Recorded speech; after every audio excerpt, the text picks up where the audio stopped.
로마서 강의 69번째 시간, 선으로 악을 이기라, 이런 말씀을 가지고 설교하도록 하겠습니다. 오늘 나누게 될 세 구절, 이것이 로마서 12절의 마지막 구절들이에요. 19절의 전체적인 흐름을 기억하고 계시면 좋습니다. 복음 안에서 거듭난 성도들에게 주는 실천적인 교훈이다. 어떤 거는 좀 신학적이고 신앙적이고 그 말이긴 한데 그런 교훈들이라면 12장은 실천적이다 말씀드렸어요. 실천적이다. 우리가 우리의 삶의 현장에서 실제적으로 실천할 수 있는 또는 실천해야 하는 그런 교훈들이다라고 말씀드렸어요.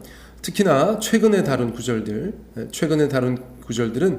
교회 안팎의 사람들에게 어떻게 행할 것인가, 복음 안에서 어떻게 행할 것인가, 그것에 초점이 맞추어져 있다고 말씀드렸습니다.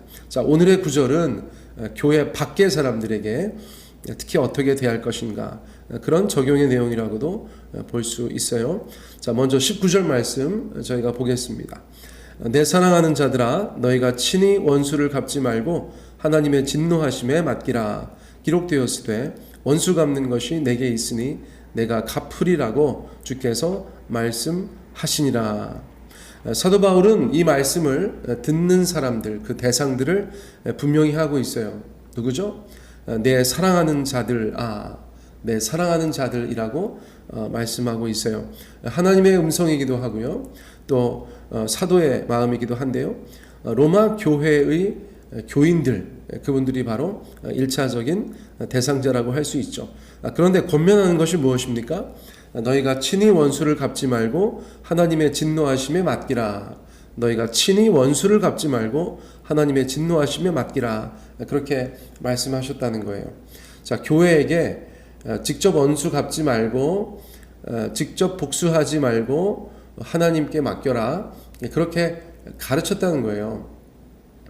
이것은 사실 저희가 늘 대하니까 이상하지 않은데, 이거는 실제적인 일인 것이죠.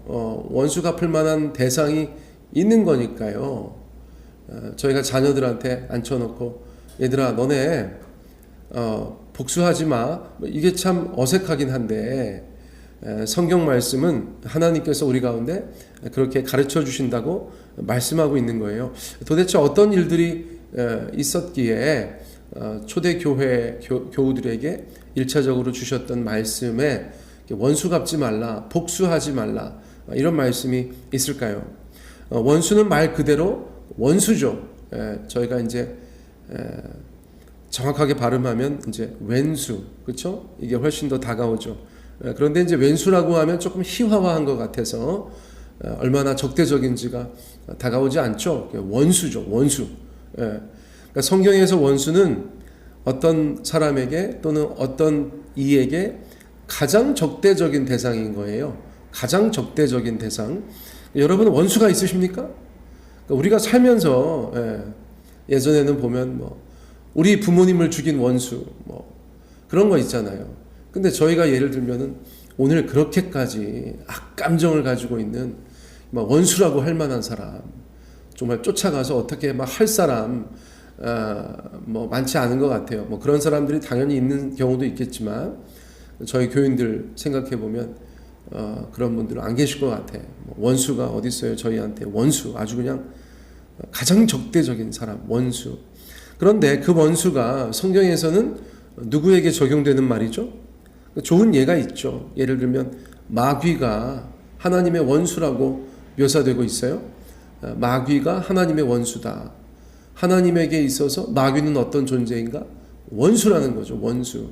그럼 하나님은 마귀에게 있어서 또 원수시죠. 상호 작용하니까. 자, 그러니까 교회의 원수가 있다는 것은 참 놀라운 일이라는 것이죠. 교회의 원수가 있다는 것은 어쩌면 앞서 등장한 교회를 박해하고 성도들에게 악을 행했던 그 사람들이겠죠. 얼마나 많은 일들이 있었겠습니까? 저희가 초대 교회사를 보면 그 원수라는, 교회의 원수라는 사람들이 어떤 사람들인가? 뭐 우리 교회 목사님 잡아 죽이고, 그렇죠? 우리 교회 장로님 고문하고, 권사님 때리고, 집사님들에게 악한 일을 행했던 그런 사람들이에요. 교회를 박해하고 핍박하고 못 잡아먹어서 안달이 났었던 그런 사람들. 누구라도 이런 상대가 있다면 사실은 복수하고 싶죠. 인간적으로 복수하고 싶었을 것 같아요. 그런데 바울은 바로 그런 교회에게 실제로 어떤 힘이 있는 자들이 박해하고 핍박해서 교회를 환란 속으로 몰아넣고 구체적으로 실제적으로 교회의 구성원들 가운데 살인과 폭력을 행사했었던 그런 사람들에게 원수 갚지 말아라, 복수하지 말아라, 그렇게 말씀하고 계신 거예요. 그러면서 하나님의 진노하심에 맡겨라, 그렇게 말씀해주고 계시다는 거예요. 바울은 어떤 근거로 그렇게 말씀하고 계시죠? 바로 구약 성경의 말씀을 가지고 인용하고 있어요. 인용된 구절은 신명기 32장 35절입니다. 원수 갚는 것이 내게 있으니 내가 갚으리라. 신명기 32장 35절, 원수 갚는 것이 내게 있으니 내가 갚으리라. 하나님께서 그렇게 말씀해 주셨다는 거예요. 원수 갚는 것은 내게 있다. 사람에게 있는 것이 아니다. 나의 영역이다. 내가 할 것이다. 그렇게 말씀해 주셨다는 것이죠. 자, 그러면 이것을 교회에 적용해 볼 때 왜 교회의 원수들에게 원수 갚는 것이, 복수하는 것이 교인들의 일이어서는 안 되고 하나님의 일이어야 하는가? 교회 공동체에 대한 1차적인 책임은 하나님께 있기 때문이죠. 교회에 대한 박해, 핍박, 성도들에게 악을 행하는 것은 하나님의 백성들, 다시 말해서 하나님께 속한 사람들에 대해서 해를 가한 것이죠. 악을 행한 것이죠. 자, 앞서서 제가 읽을 때 하나님께 속한 사람들이다, 그렇게 말씀드렸어요. 우리는 하나님의 것이죠. 우리는 하나님께 소유된 것이에요. 여러분, 누가 저희 가족들에게 함부로 했다고 생각할 때, 특별히 자녀들에게, 첫째, 둘째, 셋째, 저희 아이들에게 악을 행했어요. 그러면 그 1차적으로 그것에 대해서 가장 강력하게 반발할 사람은 저죠. 제가 한 가정의 가장으로서, 그 아이들의 아빠로서 제가 나서서 그 일을 행하는 것이죠. 저의 아이들이기 때문에, 내 자녀이기 때문에. 그렇지 않습니까? 자, 그런 것이죠. 하나님께서 야, 너네는 가만히 있어. 아빠가 알아서 할 테니까 너네는 가만히 있어. 지금 그렇게 말씀하여 주시는 거예요. 언약의 관점에서 볼 때, 언약의 관점, 이스라엘 백성들을 사랑하시고 인도하시고 보호하시고 그들에게 쓸 것을 공급하실 책임은 바로 하나님께 있는 것이죠. 앞서 말씀드린 신명기 말씀도 바로 그런 언약의 배경에서 하신 말씀이라고 할 수 있어요. 야, 너네 너무 그렇게 너네 스스로 원수 갚고 복수하려고 하지 마. 너네는 나의 공동체야. 내 백성이야. 내가 너네 아빠야. 내가 너네 보호자야. 너네를 건드렸다는 것은 나한테 도전한 거야. 내가 알아서 할 테니까 너네는 물러나 있어. 이것이 하나님의 뜻이라는 것이죠. 말씀이라는 것이에요. 자, 예를 들어서 출애굽 당시에 이스라엘 백성들이 가장 먼저 맞닥뜨렸던 민족, 아주 호전적이고 포악했었던 민족이 바로 아말렉 민족이에요. 아말렉. 저희가 성경에서 많이 봅니다. 아말렉에 대해서 하나님께서 말씀하신 거 기억나시죠? 출애굽기 17장 16절에 보시면 여호와께서 맹세하시기를 여호와께서 아말렉과 더불어서 대대로 싸우겠다, 이렇게 말씀하셨어요. 아말렉이 이스라엘을 괴롭힐 때마다 내가 싸우겠다, 대대로 싸우겠다, 너네는 가만히 있어라. 그리고 나서 실제적으로 하나님께서 어떻게 싸우십니까? 이스라엘 백성들이 기도할 때, 모세와 아론과 훌이 하나님 앞에 기도할 때, 여호수아가 칼을 잡았을 때 계속해서 승리하게 하시고, 또 역사적으로도 계속해서 하나님께서는 아말렉은 가만히 두지 않으시는 거예요. 자신에게 속한 이스라엘 백성들을 처음으로 괴롭혔었던 첫 번째 원수 그 아말렉에 대해서 하나님께서 내가 대대로 싸우겠다. 너네 아들들, 손자들, 증손자, 고손자들 뭐 아무튼 후손 대대로 아말렉이 내 백성에게 어떻게 하기만 하면 내가 그냥 아말렉하고 대대로 싸우겠다. 그렇게 말씀하여 주셨던 것, 저희가 이런 맥락에서 이해할 수가 있는 것이에요. 자, 원수 갚는 것, 우리 사랑하는 성도님들에게 혹시나 그럴 일이 있으시다면 직접적인 건 아니어도 간접적인 것들이라도 그런 것들이 있다면 그것은 하나님께 맡기는 것이 합당하다. 말씀을 통해서 하나님의 말씀을 듣고 나니까 하나님께 맡기는 것이 합당하다. 또 복수나 원수 갚는 과정에서 더 큰 일이 벌어질 수 있죠. 위험한 일이 벌어질 수도 있고, 또 사회적으로 많은 리스크를 감당해야 되고, 또 여러 가지 주변에 예기치 못한 관계에 어려움도 생길 수 있고, 여러 가지 파생되는 것들이 있겠어요. 그러므로 어쩌면 하나님께서 하신다는 것이 그런 거예요. 야, 너네가 복수하고 원수 갚는 거 위험해. 아빠가 알아서 할 거야. 아빠가 너네보다 힘이 세잖아. 뭐 이런 느낌. 자, 원수 갚는 것, 그것에 대해서 하나님께서 말씀하신 것이 바로 그것이라는 거예요. 하나님께서 정확하고 공정하게 판단하셔서 그분의 그 크신 힘과 능력으로 심판하시겠다. 그것이 저희들의 입장에서도 좋겠다. 그것이 좋네요. 우리 하나님 아버지께서 그렇게 하시는 것이 낫겠네요. 그것이 합당하겠어요. 자, 그런데 그리고 나서 그 원수의 운명을 하나님께 맡긴 성도가 그 원수에게 어떻게 대하여야 하는가, 그것을 20절에서 말씀해 주고 계세요. 자, 20절 말씀 같이 읽습니다. 내 원수가 줄이거든 먹이고 목마르거든 마시게 하라. 그리함으로 내가 숯불을 그 머리에 쌓아 놓으리라. 내용이 너무 달라졌어요.